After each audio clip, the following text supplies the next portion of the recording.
Mukhang humingi ng paumanhin si Amerikanong Pangulo Donald Trump sa delegasyon ng Iran, kaya nagpatuloy ang mga pag-uusap. At bilang pangunahing paghingi ng tawad, tuluyang inalis ng Estados Unidos ng Amerika ang mga parusa sa langis ng Iran.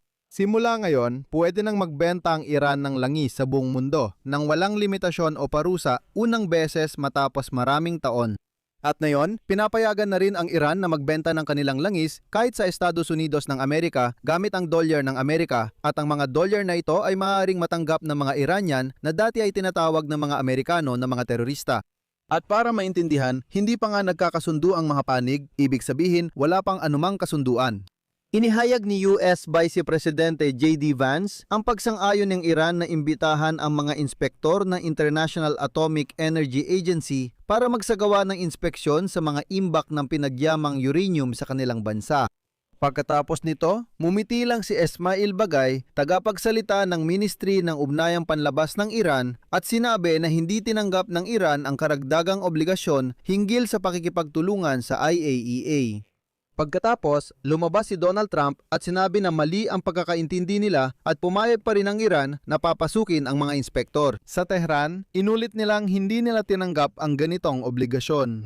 At dagdag pa ni Bagay, ang usapin tungkol sa nuclear program ay ikalabintatlo sa 14 na punto ng memorandum ng pagkakaunawaan. At para makarating doon, kailangang tuparin muna ng Estados Unidos ang naunang 12 punto. Kasama rito ang pagpapatigil ng digmaan sa Lebanon, pagtanggal ng blockade, pagtanggal ng lahat ng parusa at mga paghihigpit sa pag-export, at pagpapalaya sa mga nakapirming ari-ariya ng Iran. At sabi ni Bagay, pagkatapos nito, maaaring pag-usapan na namin ang programang nuklear.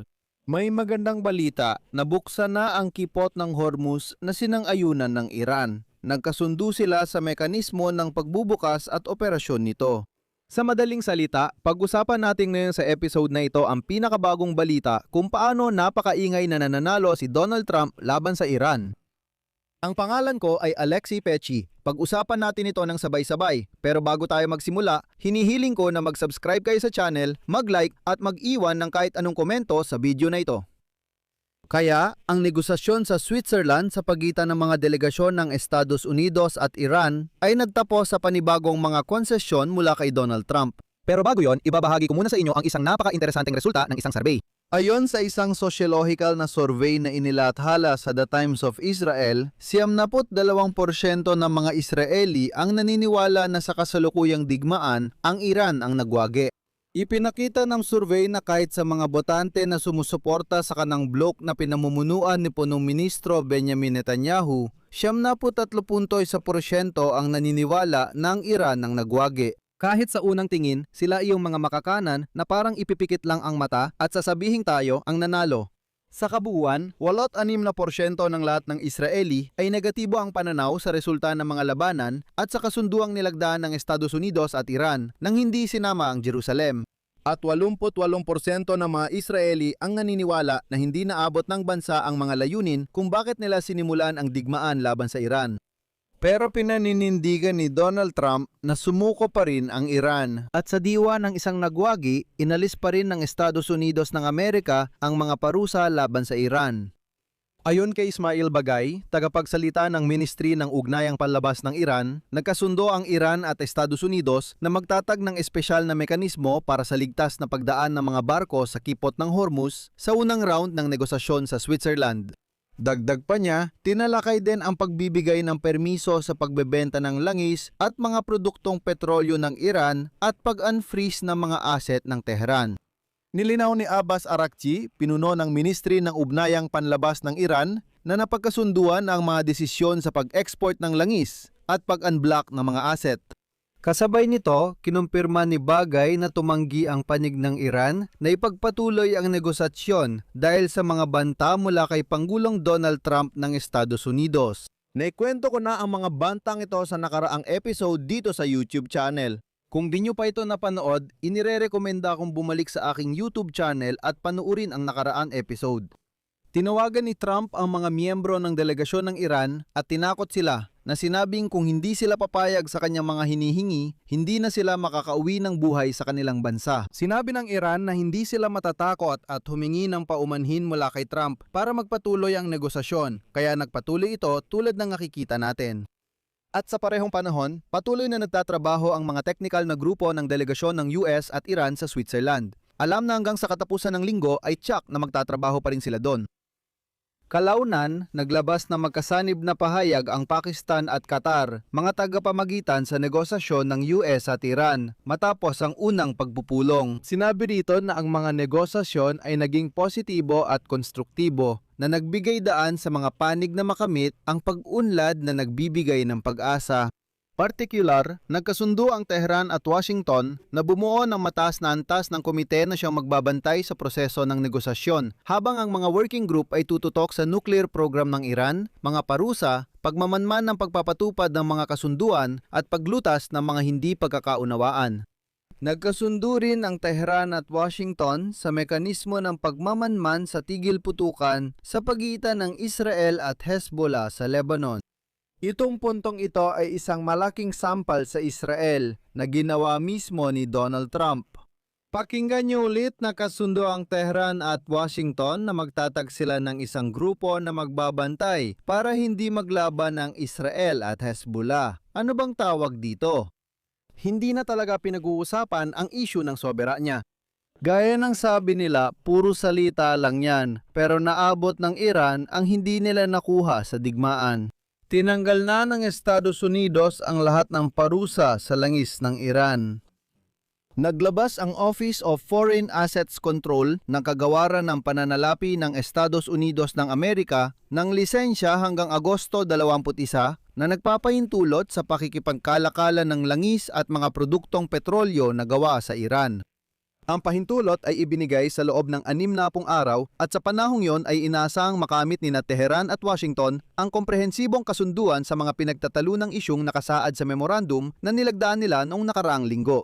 Tulad ng alam ninyo, maaring lumipas ang 60 araw na walang pirma ang kasunduan, pero sa panahong ito, malaya pa rin makakapagkalakal ng langis ang Iran. Matagal-tagal na ring hindi ito nangyari, napakaraming taon na ang lumipas. Pero hindi lang basta pinayagan ng kagawaran ng pananalapi ng Estados Unidos ng Amerika ang pag-export ng mga produkto ng industriya ng langis ng Iran at ang pagbili nito ng mga ikatlong bansa. Estados Unidos ng Amerika, na gaya ng binanggit ni Glasa, в лицензии иранская нефть maaring maipadala pa nga ito sa Estados Unidos ng Amerika at ang bayad ay maaring gawin gamit ang dolyar ng Amerika kabilang na ang mga hawak ng mga Amerikano. Dolyar kabilang na ang mga nasa ilalim ng parusa. Iran, sa mga Iranian na individual at organisasyon, ibig sabihin malawak ang pagtanggal ng parusa hindi lang sa langis kundi pati sa korpus ng mga tagapagbantay ng Rebolusyong Islamiko na dati tinawag ng Amerika na terorista pero ngayon pwedeng tumanggap ng dolyar mula sa langis. Hindi bababa sa 60 araw pero may mahalagang bahagi rin para sa Ukraine sa pagtanggal ng mga parusang ito. Kahit papaano may magandang bahagi. Pinayagan ang Iran na magbenta ng langis sa buong mundo, maliban sa North Korea, Cuba at sa mga sinakop na rehiyon ng Ukraine, kabilang ang Crimea. Pero ang punto ay, pansamantalang inalis ang mga sanksyon hindi lang sa Iran, kundi pati sa mga opisyal ng Iran at mga organisasyon na dati nang tinawag ng mga Amerikano na mga terorista. Ano naman ang nakuha ng Estados Unidos kapalit nito? Tulad ng karaniwang negosasyon, may kompromiso mula sa bawat panig. Noong Lunes, inanunsyo ni pangalawang Pangulo ng Estados Unidos, J.D. Vance, na pumayag ang Iran na imbitahan ang mga inspektor ng International Atomic Energy Agency para i-monitor ang mga reserba ng pinagyamang uranium sa kanilang bansa. Gusto ng Estados Unidos na matapos agad ang unang negosasyon sa pag-imbita sa UN inspectors na bisitahin ng mga nuclear facilities ng Iran na binomba ng US at Israel.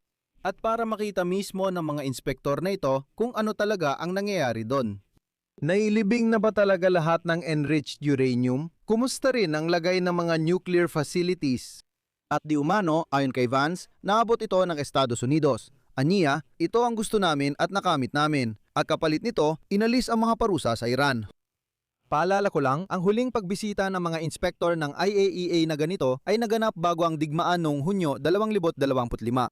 Sinabi ni J.J. Vance na magkakaroon ng koordinasyon sa pagitan ng Iran, Estados Unidos at IAEA para sa pagbisitang ito ngayong linggo. Ito ay medyo nagdulot ng pagdududa sa desisyong yon. Alam nyo, Kasi kung nagkasundo na, baka pwede na ring sabihin kung kailan ito mangyayari. Sabi ni Vance, hindi pa namin masasabi ngayon dahil pinag-uusapan pa kung kailan makakapasok ang mga inspektor sa Iran. At ayun, si Vance talaga ay umiwas. Hindi lang basta-basta yon. Ang totoo niyan, pagkatapos ng pahayag na yon ni JJ Vance, mumiti ang mga Iranian at sinabi, "Teka, may mali dito." At ang tagapagsalita ng Ministry of Foreign Affairs ng Iran na si Esmail Bagay ay nagsabi na sa totoo lang, pagkatapos ng mga pag-uusap sa Switzerland, hindi naman tumanggap ang Iran ng anumang karagdagang obligasyon pagdating sa pakikipagtulungan sa International Atomic Energy Agency. Heto ang kanyang sinabi. Ang pakikipag-ugnayan ng Iran sa International Atomic Energy Agency ay magpapatuloy ayon sa kasalukuyang mga patakaran at alinsunod sa mga desisyon ng Islamic Consultative Assembly at ng National Security Council. Paalala, noong 2025, nagdesisyon ang mga organong ito na huwag nang makipagtulungan sa IAEA. Sabi pa ni Bagay, posible lang talakain ng kooperasyon sa nukleyar ayon sa punto 13 ng Memorandum ng Pagkakaunawaan ng Estados Unidos at Iran. Ibig sabihin, matapos maresolba ang mga issue sa ganap na pagtigil ng putukan, pagtanggal ng blockade, mga paghihigpit sa pag-export at pagpapalaya sa mga nakapirming ari-arya ng Iran. Kung hindi ninyo naintindihan, hayaan ninyong ipaliwanag ko pa sa ibang paraan. Diretsang sabi ng Iran sa Amerika, tingnan ninyo. Ang memorandum ng pagkakaunawaan ay may 14 na punto.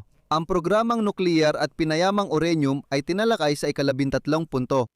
Kaya nga, para makarating doon, kailangan ninyong lutasin muna ang naunang 12 na unang usapin. Pagkatapos lang noon, pwedeng simulan ng pag-uusap tungkol sa nuclear program, hindi pa desisyon kundi pag-uusap pa lang.